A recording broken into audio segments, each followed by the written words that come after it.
गेल्या 2 दिवसामध्ये आपण बघतोय की बातम्या पण येत आहेत आणि सगळीकडे अशी चर्चा आहे की GBS, ज्याला आपण गुल्लेन बारी सिंड्रोम म्हणतो, जो एक न्यूरोलॉजिकल डिसऑर्डर आहे आणि जो की एक पॅरालिसिस किंवा अ, पाय आणि लोअर लिम्स यांच्यामध्ये जो विकनेस असतो, अशा स्वरूपाच्या पद्धतीनं त्याचं प्रेझेंटेशन असतं.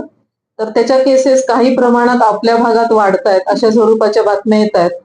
आणि त्या अनुषंगाने आपण एक प्राथमिक चौकशी कालपासून सुरू केलेली आहे. तर आपल्या इथे जे वेगवेगळे हॉस्पिटल आहेत पुणे मनपाच्या हद्दीमध्ये, जसं की सह्याद्री हॉस्पिटल आहे, पूना हॉस्पिटल आहे, भारती हॉस्पिटल आहे. अशा 3-4 हॉस्पिटलमध्ये मिळून एक साधारण 22 केसेस सस्पेक्टेड गुल्लेन-बारी सिंड्रोमच्या आहेत. असं प्राथमिक स्वरूपात आपल्याकडे माहिती आली होती. त्या अनुषंगाने आपण कालपासून डिटेल चौकशी करतोय. त्या 22 पैकी 6 केसेस या पुणे महानगरपालिकेच्या कार्यक्षेत्रातील रहिवासी आहेत. साधारण या 6 पैकी तिघांच्यामध्ये सस्पेक्टेड गुल्लेन-बारी सिंड्रोम असं रोगनिदान डॉक्टरांनी केलेलं आहे. 3 केसेस अजून अंडर इन्व्हेस्टिगेशन आहेत. त्याचं रोगनिदान अजून क्लिअर झालेलं नाहीये. आणि या सर्व केसेसच्या बाबतीमध्ये जे सस्पेक्टेड सॅम्पल्स आहेत, जसे की सेरेब्रोस्पायनल फ्लुइड आहे, युरिन सॅम्पल आहे, ब्लड सॅम्पल आहे. हे सॅम्पल्स ज्यांना ज्यांना गरज वाटते अशांचे सॅम्पल आपण NIV ला पाठवलेले आहेत आणि बाकीचे पण त्यांचे एक्सरे, MRI वगैरे असे इन्व्हेस्टिगेशन चालू आहेत. हा जो आजार आहे तो मल्टिपल त्याचे कॉजेस असतात गुल्लेन-बारी सिंड्रोम आजार होण्यासाठी. त्यापैकी प्रामुख्यानं बॅक्टेरियल इन्फेक्शन असतं काही केसेसमध्ये, व्हायरल इन्फेक्शन असू शकतं, कधी कधी व्हॅक्सिन इंड्युस्ड पण असतं किंवा सर्जरी सुद्धा ट्रिगर करते किंवा ज्यांच्यामध्ये प्रतिकारशक्ती कमी झालेली असते. अशा सहसा पेडियाट्रिक एज ग्रुपमध्ये किंवा यंग एज ग्रुप जो असतो साधारण एक 12 ते 30च्या दरम्यान, यांच्यामध्ये हा कॉमन असतो. आणि गुल्लेन-बारी सिंड्रोममुळे कुठलं एपिडेमिक किंवा पॅन्डेमिक असं होत नाही, पण दुसरे व्हायरल बॅक्टेरियल इन्फेक्शन किंवा ज्या ज्या गोष्टीमुळे प्रतिकारशक्ती कमी होते किंवा न्यूरोलॉजिकल स्ट्रेस येतो, अशा केसेसमध्ये सेकंडरी म्हणून गुल्लेन-बारी सिंड्रोम होत असतं. तर त्या अनुषंगाने आपण चौकशी करण्यासाठी एक कमिटी नेमत आहोत.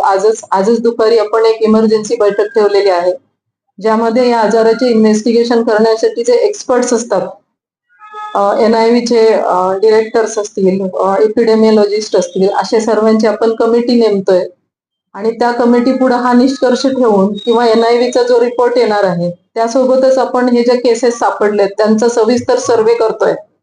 त्यांची डिटेल्ड हिस्ट्री घेणार आहोत आपण, की वॉटर सॅम्पल्स पण घेतोय आपण, त्यांचे स्टूल सॅम्पल्स पण घेतोय आणि सर्व डिटेल हिस्ट्री घेऊन ठराविक कुठला सोर्स आहे का किंवा हे कॉमन इन्फेक्शनमुळे झालंय का किंवा इन्फेक्शियस इटिओलॉजी आहे का, हे सगळं बघण्यासाठी आपण एक एक्सपर्ट कमिटी नेमणार आहोत.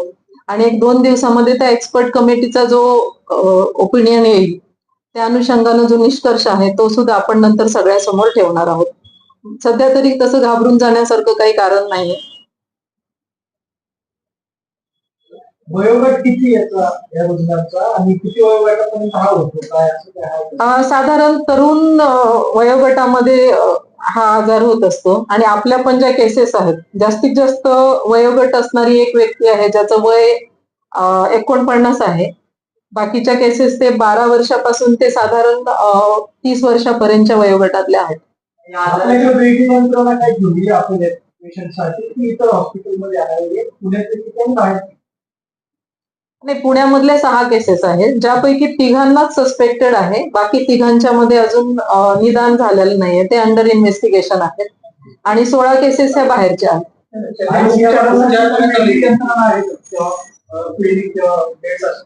नाही नाही, आपल्याकडं वेगळ्या आपल्याच हॉस्पिटलमध्ये याचा उपचार होऊ शकतो. गुल्लेन-बारी सिंड्रोम मध्ये स्पेसिफिक कुठली अशी वेगळी ट्रीटमेंट लागत नाही, त्याला सपोर्टिव्ह ट्रीटमेंट लागते. अँटीबायोटिक्स असतील, IV फ्लुइड्स असतील, बाकी सगळं जे पॅरालिसिस मध्ये जे लागतं तसं सपोर्टिव्ह ट्रीटमेंट लागते आणि हा सेल्फ लिमिटिंग आहे आणि तसा तो आजार बरा होऊ शकतो. आणि आपल्याकडे त्याची यंत्रणा आहे आपली पण सक्षम. या आजारामध्ये सुरुवातीला लोअर लिम्स मध्ये विकनेस जाणवते, म्हणजे चालताना थोडस आपला जो बॅलन्स जातो आणि पायावरती उभं राहायला अवघड जातं, हे सुरुवातीचं पहिलं लक्षण आहे, लोअर लिम विकनेस आहे. Okay, thank you.